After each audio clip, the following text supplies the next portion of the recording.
আমাদের দেশের নেত্রী বেগম খালেদা জিয়া এই মেয়েদের জন্য কিন্তু অনেক কিছু করে গেছে, উপবৃত্তি করে গিয়েছে, শিক্ষকদের জন্য উৎসব ভাতা করেছে, তারপরে মেয়েদের বিনা বেতনে পড়ারও ব্যবস্থা করে দিয়েছে। সমস্ত কিছু কিন্তু এই ধানের শীষের আমলে হয়েছে। আর শহীদ রাষ্ট্রপতি জিয়াউর রহমান তো মেয়েদের এই যে গার্মেন্টস শিল্পটা, এই শিল্পটা না থাকলে আজকে কত মহিলারা সেখানে কাজ করছে, সেখানে কিন্তু 80% কিন্তু মহিলারা এই গার্মেন্টস শিল্পে কাজ করছে। তো প্রতিটা সেক্টর আপনি দেখেন যে এই ধানের শীষের সময় কিন্তু আমাদের উন্নয়ন এসেছে। এবং এখন আমরা দেখছি আমাদের নেতা বাংলাদেশ জাতীয়তাবাদী দলের ভারপ্রাপ্ত চেয়ারম্যান মহোদয় জনাব তারেক রহমান এই বাংলাদেশের শিক্ষা প্রতিষ্ঠান আর কৃষকদের নিয়ে কিন্তু সবচেয়ে বেশি কাজ করছে। এবং কিছুদিন আগে শিক্ষক সমিতির প্রতিষ্ঠা বার্ষিকী উপলক্ষে কিন্তু একটা প্রোগ্রাম হয়ে গেছে। আমার মনে হয় এখানে সবাই সেই প্রোগ্রামটা দেখেছেন, শিক্ষকরা উপস্থিত ছিলেন।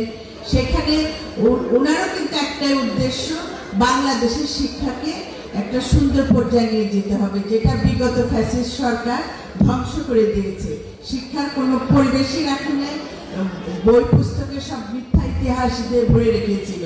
এখন আমাদের সময় এসেছে আমাদের সন্তানদের সুন্দর পরিবেশ তৈরি করে দেওয়ার জন্য। সন্তানদের সুন্দর পরিবেশ তৈরি করে দায়িত্ব কিন্তু আমরা যারা আছি মুরব্বী তাদেরই কিন্তু দায়িত্ব।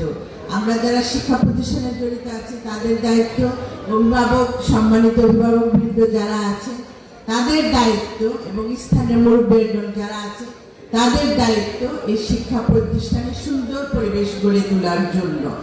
আর্থিক সহযোগিতা সেটা তো আমরা যারা জনপ্রতিনিধি আগামীতে হয়ে আসব, সরকার যদি গঠন করতে পারে সেটা আমাদের পর্যায়ে থাকবে। কিন্তু আপনাদের এলাকা ভিত্তিক আপনাদের অনেক কাজ আছে, এবং সেই কাজের মূল ভিত্তি হলো এখন গণতান্ত্রিক সরকার প্রতিষ্ঠা করতে হবে। গণতান্ত্রিক সরকার ছাড়া কিন্তু কোনো এলাকার বলেন, দেশের বলেন, কোথাও উন্নয়ন করা সম্ভব না।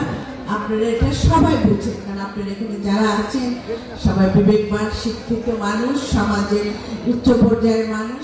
আপনারা জানেন একটা গণতান্ত্রিক সরকার, জনগণের সরকার যদি প্রতিষ্ঠিত না হয় আমরা কিন্তু কিছুই করতে পারবো না। যেটার প্রমাণ আপনারা দেখেছেন বিগত 17 বছর এই শিক্ষা প্রতিষ্ঠানে কোনো উন্নয়ন হয় নাই, কারণ সেটা জনগণের সরকার ছিল না, সেটা ছিল দামি সরকার ছিল, যেটা ছিল ভোট চুরির সরকার ছিল।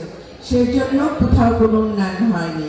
এখন আমি যেখানেই যাচ্ছি, প্রত্যেকটা মানিকগঞ্জের প্রত্যেকটা ইউনিয়নে যাচ্ছি, কোথাও দেখছি না আমি কোনো উন্নয়নের ছোঁয়া আছে। আপনারা আপনাদের এই ট্যাক্সের টাকাগুলো এখন আপনাদের এলাকায় কাজে হয়নি 17 বছর, সব কিন্তু তাদের পকেট ভরেছে। এটা আপনারা সবাই বুঝতে পেরেছে।